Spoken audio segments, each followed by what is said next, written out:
कुछ love stories सितारों में लिखी होती हैं, वो हमेशा के लिए होती हैं। हमारी वैसी नहीं थी। हमारी कहानी एक डायरी के नाजुक पन्नों पर लिखी गई थी, ऐसी स्याही से जिसे मिटना ही था। ये हवा में फुसफुसाई गई एक कहानी थी, मेरे और उसके दिल के बीच एक राज। आज जब मैं यहाँ बैठी हूँ, मेरे कमरे की खामोशी हमेशा से ज्यादा भारी लग रही है। यह उसकी हंसी की गूंज और उसकी मौजूदगी के भूत से भरी हुई है। लोग कहते हैं कि समय सारे जख्म भर देता है, लेकिन वे यह नहीं बताते कि कुछ जख्म इतने गहरे निशान छोड़ जाते हैं कि वे आपके अस्तित्व का हिस्सा बन जाते हैं। आरव के साथ मेरी लव स्टोरी मेरा सबसे पसंदीदा निशान है। यह एक ऐसे प्यार की दर्दनाक याद है जो इतना खूबसूरत, इतना पाक था कि शायद यह इस दुनिया के लिए बना ही नहीं था। मुझे हर डिटेल, हर पल ऐसे याद है जैसे कल की बात हो। उसका नाम आरव था। बस उसका नाम लेने से मेरे सीने में एक मीठा कसैला दर्द उठता है। यह एक ऐसी धुन की तरह लगता है जिसे मैं अब गा नहीं सकती। हमारा प्यार कोई ग्रैंड एपिक नहीं था। यह छोटे कीमती पलों का एक कलेक्शन था जो एक नाजुक धागे पर मोतियों की तरह पिरोए गए थे। यह भरी हुई जगह में चोरी छिपे देखना, बिना शब्दों के साझा की गई मुस्कानें, वो आरामदायक खामोशी जो बहुत कुछ कह जाती थी। यह एक ऐसा प्यार था जो चुपचाप बढ़ा, हमारे दिलों के सीक्रेट गार्डन में पाला गया। एक ऐसा प्यार जो जीवन से भरपूर, इतना जीवंत और दुखद रूप से इतना कम समय का था। मैं अक्सर सोचती हूँ कि क्या उसे शुरू से ही पता था कि हमारा साथ उधार का समय है। यह एक हैप्पी एंडिंग वाली कहानी नहीं है। मैं चाहती हूँ कि आपको यह शुरू से पता हो। यह एक ऐसे प्यार की कहानी है जिसके लिए लड़ाई लड़ी गई, जिसे संजोया गया और आखिर में खो दिया गया। यह दिल टूटने और दर्द की कहानी है, लेकिन यह एक ऐसे गहरे प्यार की भी कहानी है जो उसकी गैर मौजूदगी में भी मेरे अंदर जिंदा है।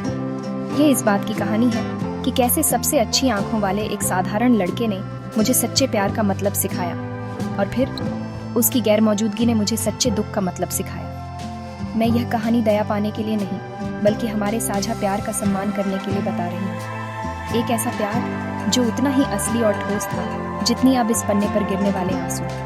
कभी कभी मैं अपनी आंखें बंद करती हूँ और लगभग उसका हाथ अपने हाथ में महसूस कर सकती हूँ। मैं लगभग उसे अपना नाम फुसफुसाते हुए सुन सकती हूँ। यादें इतनी जीवंत, इतनी साफ हैं कि एक पल के लिए मैं यह दिखावा कर सकती हूँ कि वह अभी भी मेरे साथ है, लेकिन फिर मैं अपनी आंखें खोलती हूँ और हकीकत एक क्रूर लहर की तरह मुझ पर टूट पड़ती है। वह चला गया है। मेरे पास बस ये यादें बची हैं, उस जीवन के ये टुकड़े जो हमें साथ मिलकर बनाना था। यह हमारी कहानी है, एक अधूरी सिम्फनी, एक खूबसूरत दर्दनाक धुन। ये एक दर्दनाक मोहब्बत की कहानी है, एक दर्द भरे प्यार की कहानी है जो मुझे उम्मीद है कि आपको ये समझने में मदद करेगी कि हमने क्या खोया। हमारी लव स्टोरी किसी ड्रामेटिक शुरुआत से नहीं, बल्कि एक सिंपल शर्मीली हेलो से शुरू हुई। हम एक ही कॉलेज में थे, जिंदगी के भीड़ भरे गलियारों में चलते हुए दो अजनबी। मैंने उसे पहली बार लाइब्रेरी में देखा था। उसका सिर एक मोटी किताब पर झुका हुआ था, बालों की एक लट उसके माथे पर गिरी हुई थी। उसमें एक तरह की शांति थी जिसने मुझे अपनी ओर खींच लिया। उसने ऊपर देखा, हमारी आंखें बस एक सेकंड के लिए मिलीं, और उस छोटे से पल में मेरे अंदर कुछ बदल गया। ये पहली नजर का प्यार नहीं था जैसा फिल्मों में दिखाते हैं। यह एक शांत पहचान थी, एक कोमल खिंचाव, जैसे मेरी आत्मा एक लंबे समय से खोए हुए दोस्त को पहचान रही थी। हमारी कहानी किसी धमाके से शुरू नहीं हुई, बल्कि एक नरम, आशा भरी फुसफुसाहट से हुई। पहले कुछ हफ्ते शर्मीली मुस्कुराहटों और छोटी छोटी नजरों का डांस थे। हम एक दूसरे के करीब रहने के बहाने ढूंढते थे। मैं जानबूझकर कैंटीन में उसके पास वाली टेबल चुनती थी, और वह किसी तरह हमेशा बुक शॉप में होता था जब मैं वहां होती थी। हमारी पहली सही बातचीत स्ट्रीट साइड चाट के सबसे अच्छे प्रकार को लेकर एक बेवकूफी भरी बहस के बारे में थी। उसकी हंसी मैंने सुनी हुई सबसे अद्भुत आवाज थी। ये सच्ची और बेरोक टोक थी, और इससे उसकी आंखें चमक उठती थीं। उन शुरुआती दिनों में हमारी दुनिया मासूमियत और खुशी से भरी थी। हम बस दो युवा लोग थे जो एक नए कनेक्शन का जादू खोज रहे थे, आगे आने वाले रास्ते से अनजान थे। मुझे वह दिन याद है जब उसने मुझे ऑफिशियली डेट पर पूछा था। वह एक बारिश वाली दोपहर थी और वह कैंपस में पुराने बरगद के पेड़ के नीचे मेरा इंतजार कर रहा था। उसके हाथ में एक सिंगल, बारिश से भीगा हुआ गुलाब था। वह इतना नर्वस था कि उसके शब्द एक दूसरे से टकरा रहे थे, लेकिन उसकी आंखें इतनी ईमानदारी से भरी हुई थीं।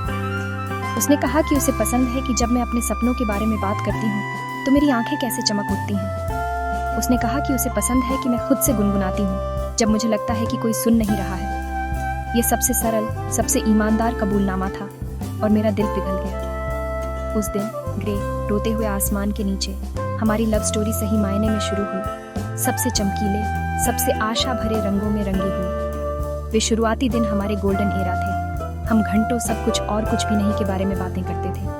हमने अपने सपने, अपने डर, अपनी सबसे बेवकूफ़ी भरी बचपन की यादें साझा की।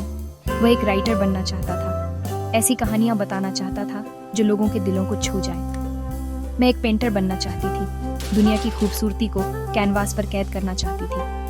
हम एक दूसरे के सबसे बड़े चीयरलीडर्स थे, हमारे सबसे भरोसेमंद साथी थे। हमारा प्यार एक सुरक्षित ठिकाना था, एक खूबसूरत बुलबुला जहाँ केवल खुशी मौजूद थी। हम युवा थे, हम प्यार में थे और हमें विश्वास था कि हमारा प्यार किसी भी चीज़ को जीतने के लिए काफ़ी मजबूत था। हम कितने खूबसूरत, दुखद रूप से गलत थे। हमारा प्यार साझा सपनों की नींव पर बना था। हम सिर्फ प्रेमी नहीं थे, हम हर मायने में पार्टनर थे। हम घंटों सितारों के नीचे बैठे रहते थे, एक ऐसे भविष्य की योजना बनाते थे जो इतना निश्चित, इतना करीब लगता था कि हम उसे लगभग छू सकते थे। वह उस छोटे से घर का वर्णन करता था जिसे वह बनाना चाहता था, एक छोटा सा बगीचा जहां मैं अपने फूल लगा सकूं, और एक आरामदायक स्टडी जहां वह अपने उपन्यास लिख सके। मैं उन पेंटिंग्स का वर्णन करती थी जिन्हें मैं बनाऊंगी, हमारे साथ जीवन से प्रेरित होकर कैनवस की एक सीरीज जो दुनिया को हमारी लव स्टोरी बताएगी। हमारे सपने आपस में जुड़े हुए थे, एक दूसरे के बिना अधूरा। हमने सबसे सरल चीजों में खुशी पाई, पार्क में टहलना, हाथ पकड़े, बिना किसी मंजिल के। ठंडी सर्दियों की शाम को एक स्ट्रीट वेंडर से एक कप चाय साझा करना, हमारे हाथ एक दूसरे को गर्म करते हुए। वह अक्सर मुझे अपनी कहानियां पढ़कर सुनाता था, उसकी आवाज से किरदार जीवंत हो उठते थे और मैं उसकी पहली और सबसे ईमानदार आलोचक होती थी। मैं उसे अपने रफ स्केच दिखाती थी और वह उनमें तैयार मास्टरपीस देखता था। हमेशा मुझे अपनी प्रतिभा पर विश्वास करने के लिए प्रोत्साहित करता था। साझा खुशी के ये छोटे पल हमारे रिश्ते की नींव थे, हमारे गहरे और स्थायी प्यार की शांत पुष्टि। मुझे एक खास शाम याद है, मेरा जन्मदिन था और उसने मेरे लिए एक सरप्राइज प्लान किया था। वह मुझे झील के किनारे एक शांत जगह पर ले गया जहां उसने एक छोटी सी पिकनिक तैयार की थी। कोई महंगे उपहार नहीं थे, कोई भव्य इशारे नहीं थे। इसके बजाय उसने मेरे लिए एक कविता लिखी थी। ये हमारे बारे में थी, हमारी यात्रा के बारे में, उस प्यार के बारे में जो उसे मुझसे महसूस होता था। जैसे ही उसने इसे जोर से पढ़ा, उसकी आवाज़ नरम और भावनाओं से भरी हुई थी। मुझे लगा कि मैं दुनिया की सबसे भाग्यशाली लड़की हूँ। उसी पल मुझे पूरी निश्चितता के साथ पता चला कि मेरा दिल पूरी तरह से और अपरिवर्तनीय रूप से उसका था। हमारी खुशी जोरदार या भव्य नहीं थी, यह एक शांत, गहरी और गहरी भावना थी। हमारा प्यार एक अभयारण्य था। जब दुनिया कठोर और क्षमा न करने वाली लगती थी तो हमें एक दूसरे की बाहों में सांत्वना मिलती थी। वह मेरी खामोशी को समझता था और मैं उसके अनकहे डर को समझती थी। हमें अपनी गहरी भावनाओं को व्यक्त करने के लिए शब्दों की जरूरत नहीं थी। एक साधारण नजर, एक कोमल स्पर्श काफी था। हमने एक दूसरे की सफलताओं को अपनी तरह मनाया और अपनी असफलताओं के दौरान एक दूसरे के साथ खड़े रहे। हम एक पूरे के दो आधे हिस्से थे, पूरी तरह से एक दूसरे के पूरक थे। हम एक साथ एक खूबसूरत जीवन बना रहे थे, ईंट ईंट, सपने सपने, इस बात से पूरी तरह अनजान कि हमारी परफेक्ट दुनिया की नींव हिलने वाली थी।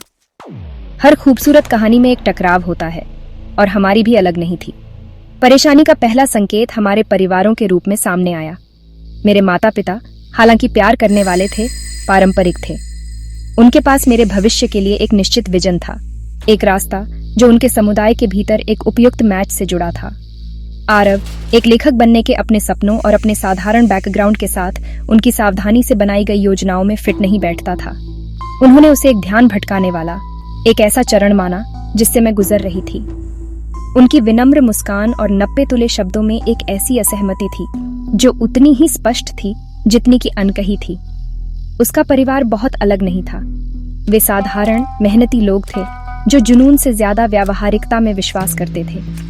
वे लेखक बनने की उसकी इच्छा को समझ नहीं पाए। वे चाहते थे कि उसे एक स्थिर, सुरक्षित सरकारी नौकरी मिले। जब उन्हें मेरे बारे में पता चला, मेरे परिवार के उच्च सामाजिक स्तर के बारे में, तो वे सतर्क हो गए। उन्हें डर था कि उनके बेटे को स्वीकार नहीं किया जाएगा, कि उसे नीचा दिखाया जाएगा। हमारी दुनिया के बीच के अंतर जो हमें इतने महत्वहीन लगे थे, बड़े होने लगे, हमारे प्यार पर एक लंबी और अशुभ छाया डाल रहे थे।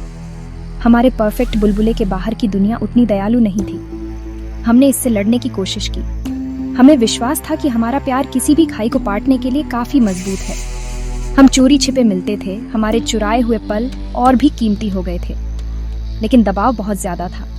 मेरे माता पिता का हर फोन कॉल उनकी उम्मीदों की याद दिलाता था। उसकी माँ का हर चिंतित चेहरा उसे यथार्थवादी होने के लिए एक मूक निवेदन था। हमारी मुलाकातों में खुशी चिंता के साथ घुलने लगी थी। हंसी थोड़ी कम लापरवाह थी, मुस्कान थोड़ी ज्यादा मजबूर थी। हम दो मोर्चों पर एक युद्ध लड़ने वाले दो सैनिक थे और इसका भार हमारे दिलों पर पड़ने लगा था। बाधाएं सिर्फ बाहरी नहीं थीं। लगातार संघर्ष ने हमारे अपने रिश्ते में छोटी छोटी दरारें पैदा करना शुरू कर दिया। ऐसे दिन थे जब निराशा होती थी, जब लाचारी महसूस होती थी। कभी कभी हम छोटी छोटी बातों पर बहस करते थे। हमारे शब्द हमारी स्थिति के अनकहे तनाव से भरे होते थे। हम हमेशा सुलह कर लेते थे। हमारी माफी तुरंत और सच्ची होती थी, लेकिन तनाव स्पष्ट था। वह खूबसूरत सहज प्यार जिसे हम कभी जानते थे, अब कुछ ऐसा था जिसके लिए हमें लगातार लड़ना पड़ता था। बादल इकट्ठा हो रहे थे, काले और भारी, और हम जानते थे कि एक तूफान आने वाला था।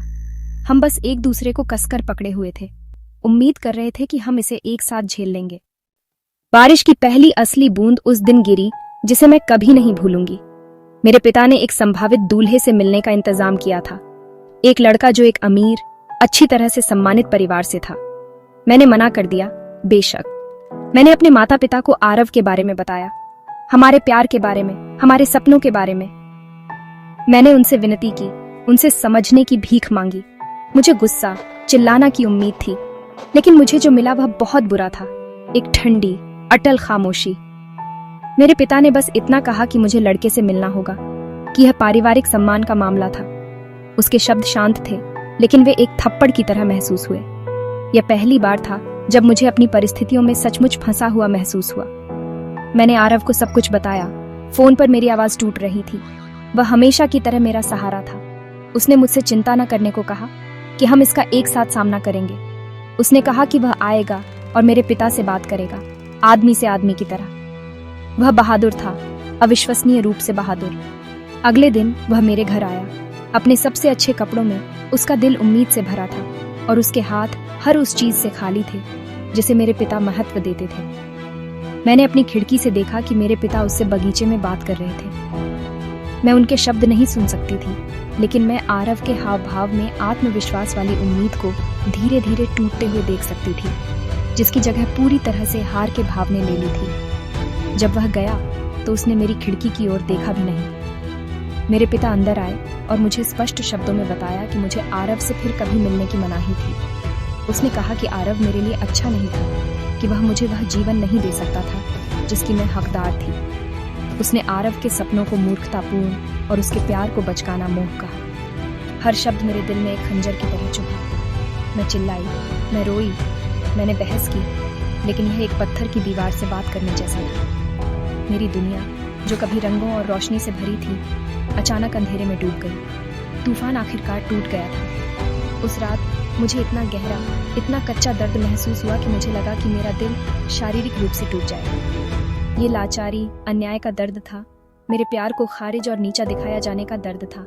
आरव और मुझे अलग किया जा रहा था, इसलिए नहीं कि हमारा प्यार फीका पड़ गया था, बल्कि हमारे आसपास की दुनिया के पूर्वाग्रहों और उम्मीदों के कारण। हमें समाज द्वारा खींची गई अदृश्य रेखाओं के पार प्यार करने की हिम्मत करने के लिए दंडित किया जा रहा था। हमारी शुरुआत की खुशी और मासूमियत एक दूर की याद, एक क्रूर मजाक जैसी लग रही थी। बारिश की पहली बूंदें गिर चुकी थीं और वे ठंडी, कड़वी आंसू थीं। दर्द और पाबंदियों के बावजूद हमारा प्यार मरने से इनकार कर गया। अगर कुछ हुआ तो यही कि बाधाओं ने हमारे बंधन को और मजबूत किया। हमारा दृढ़ संकल्प और तीखा हो गया। हमने संवाद करने के नए तरीके खोजे। हमारी लव स्टोरी एक गुप्त प्रेम संबंध में बदल गई। हम एक दूसरे के लिए उधार की लाइब्रेरी की किताबों में नोट्स छोड़ते थे। हमारे शब्द आशा और लालसा की एक गुप्त भाषा थे। हम देर रात को संक्षिप्त फुसफुसाई हुई फोन कॉल करते थे, जब बाकी दुनिया सो रही होती थी। हर चुराया हुआ पल, हर निषिद्ध शब्द हमें अलग रखने की कोशिश करने वाली ताकतों के खिलाफ एक छोटी सी जीत थी। हम अपने प्यार के सबसे नेक कारण के लिए लड़ने वाले विद्रोही थे। मुझे एक रात याद है, मैं अपने घर से चोरी छिपे निकलने में कामयाब रही। हम झील के किनारे अपनी खास जगह पर मिले। चंद्रमा हमारा एकमात्र गवाह था। जैसे ही मैंने उसे देखा, मैं उसकी बाहों में दौड़ गई और हम बस एक दूसरे को पकड़े रहे, जो हमेशा के लिए महसूस हुआ। कोई शब्द नहीं थे, बस एक साथ होने का शांत आराम था। वह थका हुआ लग रहा था, उसके चेहरे पर तनाव साफ दिख रहा था, लेकिन उसकी आंखों में अभी भी मेरे लिए वही गहरा प्यार था। उसने मुझसे कहा कि वह हार नहीं मानेगा। वह अब एक पार्ट टाइम जॉब कर रहा था, हर पैसा बचा रहा था। मेरे पिता को यह साबित करने की कोशिश कर रहा था कि वह एक प्रदाता हो सकता है। उसके संकल्प ने मुझे ताकत दी। खुशी के हमारे छोटे पल इस अशांत समुद्र में हमारी जीवन रेखा बन गए। एक बार उसने मुझे एक आपसी दोस्त के माध्यम से एक पैकेज भेजा। अंदर एक छोटी, हाथ से पेंट की हुई डिब्बी थी। जब मैंने उसे खोला तो मुझे दर्जनों छोटे, लुढ़के हुए कागज के टुकड़े मिले। हर एक पर उसने मुझे प्यार करने का एक कारण लिखा था। मुझे पसंद है जिस तरह से तुम सोचते समय अपनी नाक सिकोड़ती हो। मुझे पसंद है कि तुम मेरी कहानियों पर मुझसे ज्यादा विश्वास करती हो। मैंने हर एक को पढ़ा।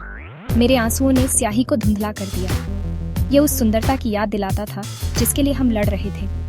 हमारे प्यार का एक खजाना जिसे कोई हमसे नहीं छीन सकता था, लेकिन लड़ाई थका देने वाली थी। ऐसे दिन थे जब निराशा छा जाती थी, जब भविष्य अंधकारमय और निराशाजनक लगता था। मैं उसकी आंखों में दर्द, उसकी मुस्कान में थकान देखती थी और मेरा दिल उसके लिए दुखता था। वह इतनी कड़ी मेहनत कर रहा था, न केवल हमारे लिए बल्कि दुनिया की उसके प्रति धारणा के खिलाफ भी। उन अंधेरे पलों के दौरान हम एक दूसरे को पकड़े रहते थे, खुद को अपने वादे की याद दिलाते थे। हमने एक दूसरे की ताकत बनने का वादा किया था, कभी हार न मानने का, चाहे तूफान कितना भी भीषण क्यों न हो। हम दुनिया के खिलाफ दो लोग थे और थोड़ी देर के लिए ऐसा लगा कि हमारा प्यार काफी था। आखिरी विनाशकारी झटका हमारे परिवारों से नहीं बल्कि नियति से आया। यह क्रूर, अचानक और पूरी तरह से अक्षम्य था। आरव अपनी पार्ट टाइम जॉब पर देर तक काम कर रहा था, एक थका देने वाला शेड्यूल जो उसने हमारे लिए, हमारे भविष्य के लिए किया था। एक शाम उसने मुझे फोन किया। उसकी आवाज थकी हुई थी लेकिन उत्साह से भरी हुई थी। उसे एक छोटी सी मैगजीन को बेची गई अपनी एक छोटी कहानी के लिए अपना पहला पेमेंट मिला था। ज्यादा पैसे नहीं थे, लेकिन ये एक शुरुआत थी। ये उसके सपने की पुष्टि थी। देखा, मैंने कहा था कि हम कर सकते हैं, उसने कहा था। उसकी आवाज उम्मीद से भरी हुई थी। वह आखिरी बार था जब मैंने उसकी आवाज सुनी थी। वह उस रात घर जा रहा था, व्यस्त सड़क पर चल रहा था, शायद अपने विचारों में खोया हुआ था। हमारे भविष्य के सपने देख रहा था। एक तेज रफ्तार कार, एक शराबी ड्राइवर, लापरवाही का एक पल। विवरण धुंधले हैं, एक बुरा सपना जैसा धुंधलापन जिसे मैं कभी पूरी तरह से जोड़ नहीं सकती। मुझे आधी रात को फोन आया। वह उससे नहीं था। यह एक अस्पताल से एक ठंडी, अव्यक्तिगत आवाज थी। एक दुर्घटना हुई थी। मुझे तुरंत आने की जरूरत थी। दुनिया घूमना बंद हो गई। मेरा दिल धड़कना बंद हो गया। मुझे लगता है कि उस पल में मेरा एक हिस्सा मर गया। वहीं मेरे कमरे के ठंडे फर्श पर मैं अस्पताल भागी। मेरे माता पिता मेरे साथ थे। ऐसी त्रासदी के सामने उनका पहले का गुस्सा भूल गया था, लेकिन बहुत देर हो चुकी थी। वह चला गया था। सबसे अच्छी आंखों वाला लड़का, वह लड़का जिसने मेरे लिए कविताएं लिखी थीं, वह लड़का जिसने मेरे सपनों को ऐसे संभाला जैसे वे उसके अपने हों, हमेशा के लिए चला गया था। मैंने उसे आखिरी बार देखा, इतना शांत, इतना शांतिपूर्ण लेटा हुआ जैसे वह बस सो रहा हो। लेकिन यह एक ऐसी नींद थी जिससे वह कभी नहीं जागेगा। उस कमरे में खामोशी मैंने सुनी हुई सबसे तेज आवाज थी। यह मेरी दुनिया के खत्म होने की आवाज थी, मेरे भविष्य के मिट जाने की आवाज थी। दर्द एक भौतिक इकाई थी। यह मेरे सीने पर एक भारी बोझ था। मेरी नसों में आग थी, मेरे गले में फंसी हुई एक चीख थी। हमारी सारी लड़ाइयां, हमारे सारे संघर्ष, हमारे सारे सपने, अब उनका कोई मतलब नहीं था। हमने दुनिया के खिलाफ लड़ाई लड़ी थी, केवल नियति के एक यादृच्छिक, संवेदनहीन कार्य से हारने के लिए। वह तूफान जिसे हमने इतनी कड़ी मेहनत से झेलने की कोशिश की थी, एक विनाशकारी तूफान में बदल गया था। और उसने उस एक व्यक्ति को बहा दिया था जो मेरा सहारा था, मेरा घर था, मेरा सब कुछ था। दर्द असहनीय था, एक ऐसा गहरा घाव जो कभी नहीं भरेगा। उसकी मौत के बाद के दिन दुख का एक धुंधलापन है। दुनिया चलती रही, सूरज उगता और डूबता रहा, लेकिन मेरा जीवन थम सा गया था। उसका अंतिम संस्कार एक शांत, गंभीर मामला था। मैं दूर खड़ी रही, उसके शोक संतप्त परिवार के बीच एक अजनबी। हमारा प्यार एक रहस्य था और अब मेरा दुख भी एक रहस्य होना था। मैं उसकी माँ के कंधे पर खुले तौर पर रो नहीं सकती थी। मैं उसके दोस्तों के साथ अपने प्यार की कहानियां साझा नहीं कर सकती थी। मुझे उसे खामोशी में शोक मनाना पड़ा। मेरे दिल के लाखों टुकड़े एक शांत मुखौटे के पीछे। ये अकेलापन का सबसे क्रूर रूप था। लोगों से घिरा होना, फिर भी अपने दुख में पूरी तरह अकेला महसूस करना। उसके माता पिता ने अपने गहरे दुख में मुझे उसकी चीजों का एक डिब्बा दिया। इसमें उसकी डायरियां, उसकी आधी लिखी कहानियां और वह छोटी हाथ से पेंट की हुई डिब्बी थी जो उसने मुझे दी थी, जिसे उन्होंने उसके कमरे में पाया था। मैं इसे घर ले आई और अपने कमरे की एकांतता में मैंने उसकी दुनिया खोली। मैंने उसकी डायरियां पढ़ी। उसके शब्दों ने मेरे लिए उसके प्यार, हमारे भविष्य के लिए उसकी उम्मीदों और उसके संघर्षों की एक तस्वीर बनाई। उसने दबाव, पर्याप्त न होने के डर के बारे में लिखा था, लेकिन मेरे लिए उसका प्यार उसकी हर प्रविष्टि में एक निरंतर चमकती रोशनी थी। उसके शब्दों को पढ़ना ऐसा लगा जैसे वह मुझसे आखिरी बार बात कर रहा था। एक प्रविष्टि दुर्घटना से कुछ दिन पहले लिखी गई ने मेरे दिल को पूरी तरह से तोड़ दिया। उसने लिखा था, कभी कभी मैं डर जाता हूँ, उसके पिता से नहीं या दुनिया से नहीं।